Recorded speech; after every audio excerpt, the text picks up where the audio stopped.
Welcome back. We will be looking at just in time, the JIT philosophy. This is also part and parcel of all these things we've been looking at. Even in a TQM environment, JIT can be very handy.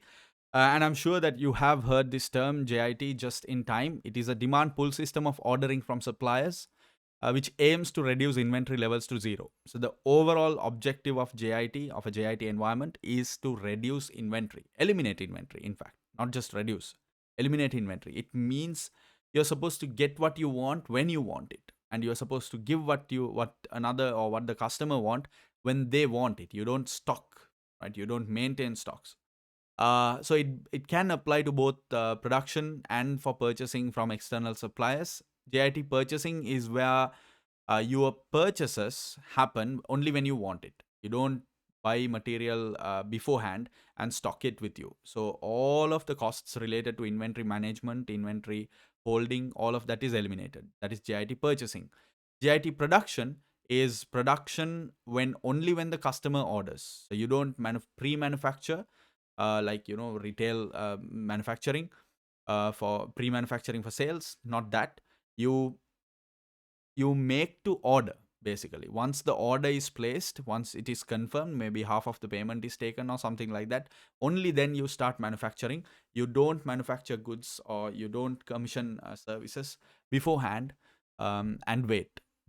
So which is why it's called a pull system. When only the demand pulls, when the demand is available, the demand is what pulls the product.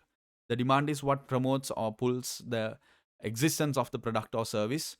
um, it's not the other way around, where you push, where you manufacture stock and then try to push it on the customer. So, as with TQM, JIT is often used in conjunction with other techniques. So, none of these techniques actually mean that you only have to use that technique. You can actually use a combination of that, which is what Japan did. High quality. Okay, so we're gonna look at some of the requirements for JIT to exist.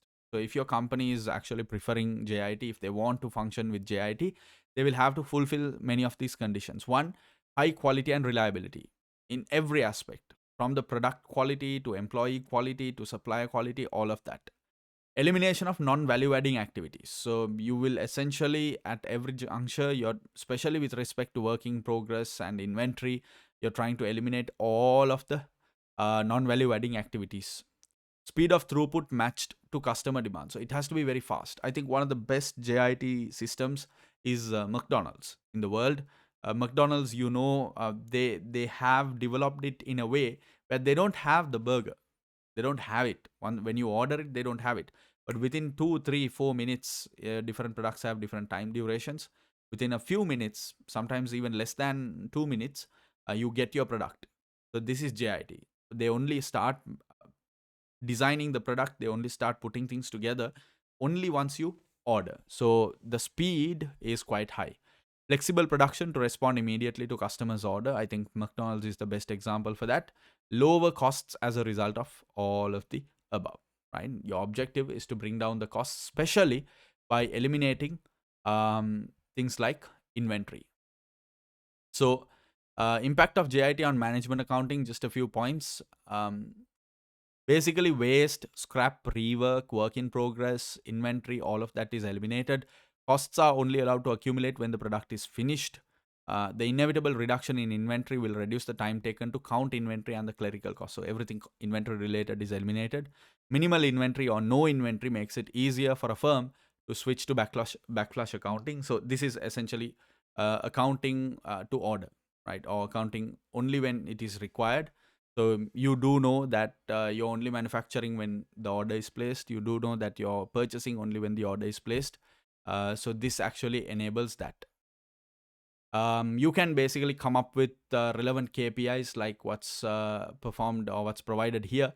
That depends on the scenario, but anything that focuses on enhancing quality can be used in a JIT environment. Any KPI that doesn't involve inventory and inventory handling, inventory management aspects. So this is what we looked at in this segment. That is just in time. We will be moving on to the American form of quality management called Six Sigma in the next segment. Thank you and good luck.